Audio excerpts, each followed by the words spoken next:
like I said, 50 believes in certain laws, and one of the laws is destroy your competition to obliteration. That's just one of the things he believes. So once you cross him, he just one of them people to where like it's never going to end. I don't think he get a pass. He gets a pass. So, but I don't think it's because he's funny. That plays a part. That plays a huge part. But I think people have accepted him for who he is because he's consistent with that. If a nigga don't show you nothing else but who he is, I can't get mad at him because he's doing what I know he's going to do. That wasn't the case in the very beginning. Why was everybody so against Ja Rule as soon as 50 Cent came on board? Because he was consistent.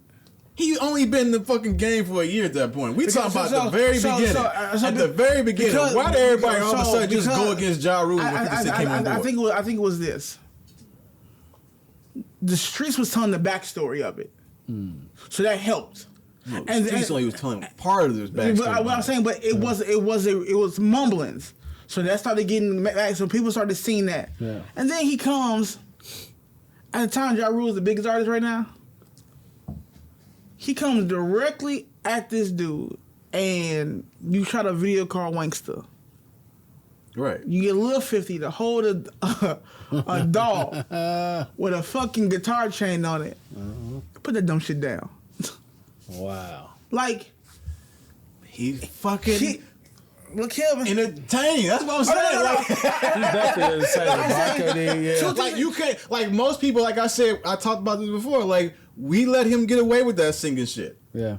Oh no. I'm saying, no. You're right. But I'm saying two things can be true because every time. Back then, especially when you mentioned the interview with Ja, the energy was the same. Not at first, because Ja was trying to little bro homie. No. I'm talking about 50. Oh yeah, with 50. It was the same. Yeah, it was you asked him a question. Right. Ja thought he tried to change a little bit. Who? Yeah, he tried to little bro homie. It don't work no more, brother. It don't work. He got you. After in the club, that's when you can't little bro no more. You can't. And the fact is, you go back to what Jay-Z say. Jay-Z said, I warned him. 50 coming. 50's coming. Yeah. He's coming. Yeah. Y'all gonna have to ride this. If you're not a big dog already, he's coming. He's coming. 50 coming. To this day, I tell you, I'm firm, hardly believe that is the greatest wave of a debut I've ever seen. 50. Of a debut? I forgot who said it. Eminem said it. He said it was Snoop, then it was 50. You don't see too many waves of somebody when they first come out like that. Yeah. That's why I said 50 had the perfect storm. It was every he had the perfect, and again, going back to the whole battle with him, 50 had the perfect storm with the backstory of him getting shot 9 times. So people felt that was like really intrigued by that story. So you have that shit. Right. You also have in the industry itself 2 of the biggest artists that's behind you of Dr. Dre and Eminem. That are backing you, that are supporting you, that are supporting this album, that are mixing your album, that is putting this magical piece together that was actually most of the tracks are already done. They're just helping arrange and all that other stuff to make it, chef kiss. Yeah. And then at the same time, you having a battle against Ja Rule at a point where he can't respond.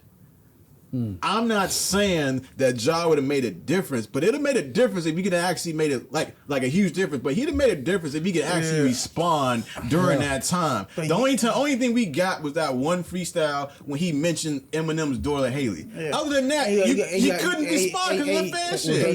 He got clapped back. Clapback came way later, and nobody wanted to hear that shit. Irv said it too. Unfortunately, it was hard because it wasn't on brand for Ja. Yeah. They had created this thing of pop R&B. He's finna go there. And your sponsors, all this money you was making based off this style. Yeah. You can't go hood. Yeah. That would, like I said, the biggest thing was that Fed situation. I think if it wasn't for that Fed situation, I think Ja would have responded a lot sooner. The Feds. Oh yeah. Like that was the biggest thing because they can't look a certain way because they eyes looked at them. They can't shoot shit to the point you changed it. They changed it. They took the murder off. They called themselves the Ink. I thought it was the dumbest shit in the world. They called themselves the Ink. Took the murder off. This boy that just transitioned to movies got Majestic in there. went crazy. Yeah. Majestic went crazy, boy. Like I said, I do think part of it was Ja with like kind of like Lil Bro on him because at the time he didn't have it. But once that wave happened and once that album went where it went, Yeah. now you can't look at him that way. You can't Lil Bro him no more. But then at that point, like I said, they couldn't do nothing. And then all of a sudden, he take your shit. And then he took your shit.